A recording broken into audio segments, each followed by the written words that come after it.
حضور تاجدار کائنات علیہ السلام نے ارشاد فرمایا کہ جس نے میری طرف جھوٹ منسوب کیا جو بات میں نے نہ کی ہو، فرمایا وہ اپنا ٹھکانہ جہنم میں بنا دے۔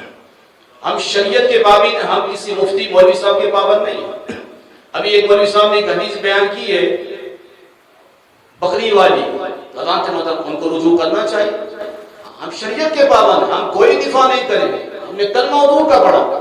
اس سے پہلے ایک جنید جمشید نے بھی ایک حدیث بخاری کی بیان کی تھی، تو ہم نے اس کو بھی رگڑا لگا۔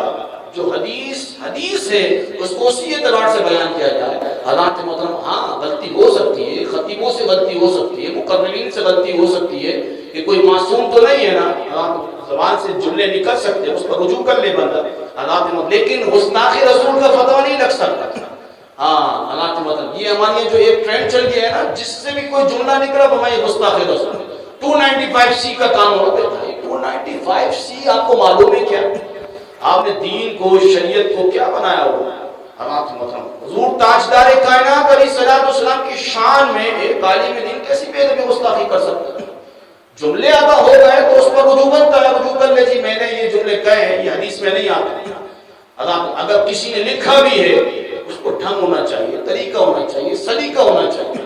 یہاں پر میں بیان کروں گا قبلہ امیر المجاہدین کا انداز تکلم جو تھا نا، وہ بالکل نرالا تھا، بالکل جداگانہ تھا۔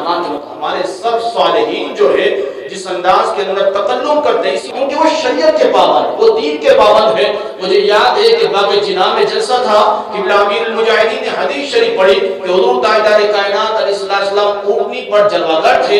اب انداز تکلم دیکھیں، فرمایا اونٹنی پر جب جلوہ گر تھے تو حضور تاجدار کائنات علیہ السلام کا جو سامان مبارک تھا وہ زمین پر گرا، کہ آپ نے لفظ گرنا نہیں استعمال فرمایا۔ اب میں کہوں یہ تو حدیث میں لکھا ہے، تو امیر المجاہدین نے فرمایا گرا نہیں، فرمایا وہ سامان مبارک حضور کا زمین پر تشریف لے آئے۔